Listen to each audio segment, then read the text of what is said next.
masuala taasisi ya rushwa.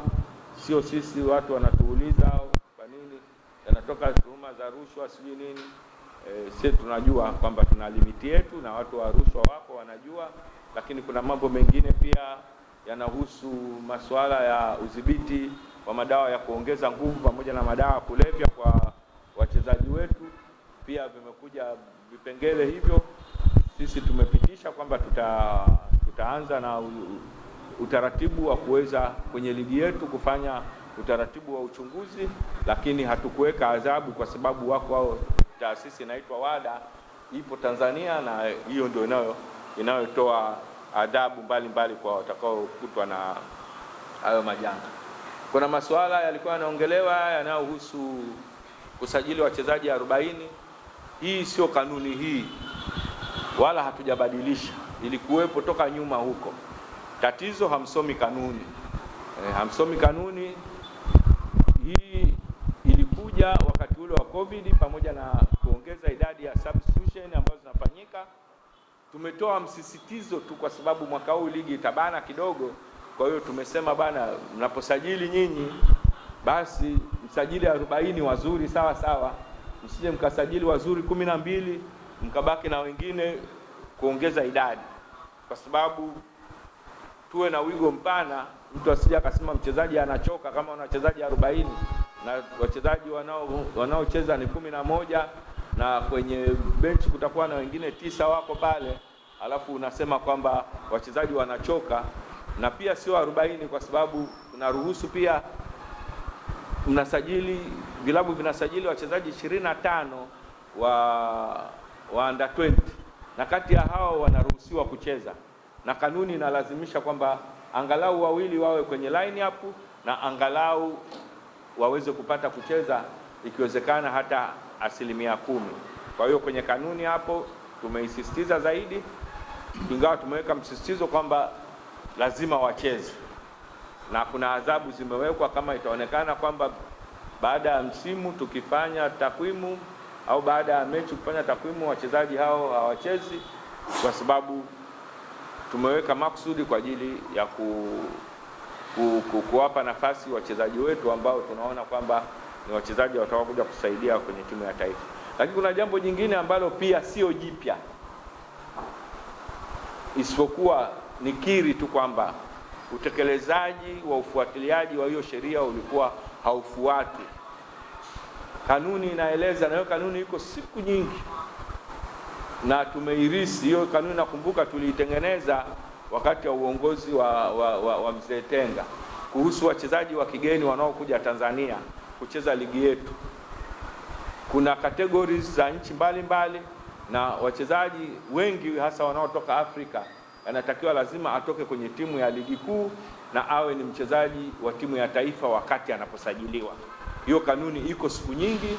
Tumesema mwaka huu tutaisisitiza tu, kwa sababu kumekuwa na malalamiko kwamba wachezaji wanaokuja wa kigeni wengine wanakuja by the way tu kwamba mchezaji katoka huko, quality yake ndogo, hachezi timu ya taifa, anakuja anasajiliwa hapa, lakini anasajiliwa tena anakaa benchi. Kwa hiyo tumeona kwamba hapana, lazima ile enforcement ya ile sheria ifanyike. Kwa hiyo tumeshaelekeza watu walioko kwenye system ya usajili, wakija watarudi background, watakwenda watarudi, wataangalia huyo mchezaji kama ni mchezaji mgeni hayuko timu ya taifa, labda atoke kwenye ile nchi ambayo iko kwenye kategori ambayo kuna nyingine inaruhusu hata atoke kwenye ligi ya chini, sio ligi ya juu. Kwa hiyo yote hayo sisi tumesema kwamba tunazungumza kwamba tutafanya enforcement, sio kwamba kuna kanuni mpya. Lakini kwa sababu wenzetu nyinyi wengine ni wageni, wengine hapa ni waandishi wa habari, wakati Mzee Tenga anatunga hiyo kanuni ya wachezaji wa timu za taifa wa kigeni hamjaingia kwenye habari, na bahati mbaya sababu kuna wengine walikuwa hawajazaliwa, sasa ndio inatokea hivi. Lakini unakuta kuna mijadala tena. Juzi kuna ndugu yetu Jamhuri aliongea, kazungumza mambo ya mwaka 70 na kitu, wengine hata huyo kaka yake Super Kiwelu hamkumuona kucheza.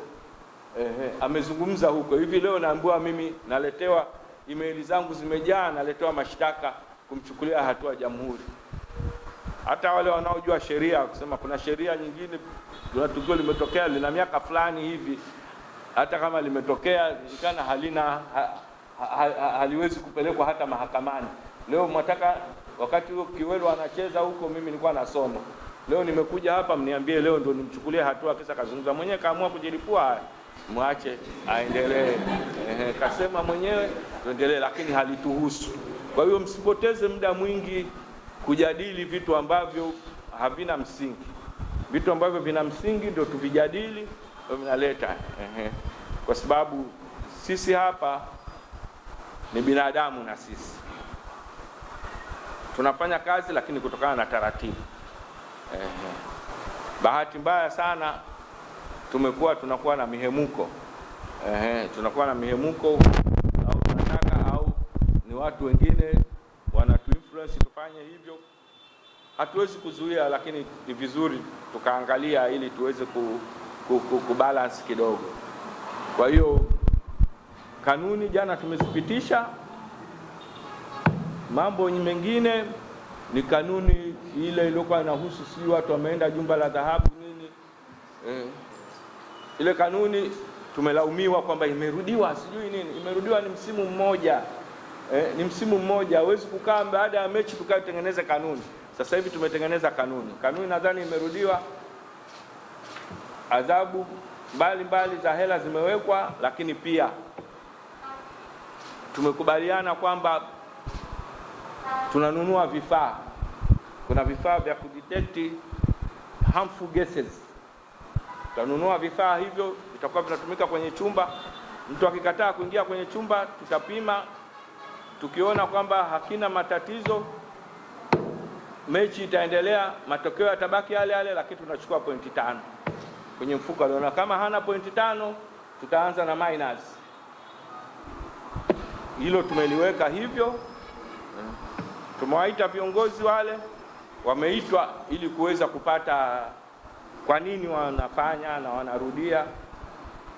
Wameeleza na tumechukua. Kilikuwa ni vikao vizuri kabisa, vimetupa mwanga. Kweli kuna vitu vinafanyika, ingawa pale tulishindwa, huwezi kuvidhibitisha kwa sababu hatakuwa na vifaa hivyo, lakini pia basi unatoka nje kabisa. Lakini pia tumeuliza ukaguzi unafanyikia wapi. Kuna vitu vingi tumehakikisha kwamba angalau taratibu zifuatwe. Na tulijaribu kuangalia kama walikwenda kweli, mwamuzi angekwenda kaenda kuwakagua huko kwenye jumba la dhahabu, tungeruka naye mwamuzi.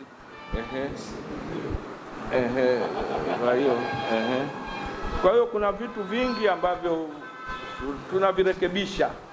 Na jamani, kanuni duniani, sheria zimetengenezwa kwa ajili ya matukio. Linapotokea tukio ndio linatupeleka kutengeneza. Na ndio maana kila msimu tunapitia kanuni, tunarekebisha. Ingawa mwaka huu kanuni zimerekebishwa kwa kiasi kikubwa sana. Swala la kwamba timu kwenda kucheza mazoezi siku moja kabla ya mechi, hamna kwa mgeni wala kwa mwenyeji. Hata huko duniani hamna hiyo taratibu. Ni kufill pitch, tunaondoka. Sawa jamani? Kwa hiyo tutakwenda marekebisho pia. Mikoa ambayo ina viwanja vinachezea ligi tumeshavipaithbati kwamba tutachezea, lakini lazima kuwe na viwanja vya mazoezi. Tutakapogundua kwamba hata huo sehemu ya kwenda hamna sehemu ya kuchezea viwanja vya mazoezi, basi tutawaambia ukatafute kiwanja kingine. Ndio maana hata sisi mnakuta msisitizo tumepewa Chani, tumepewa Afcon, lazima muwe na viwanja vya mazoezi.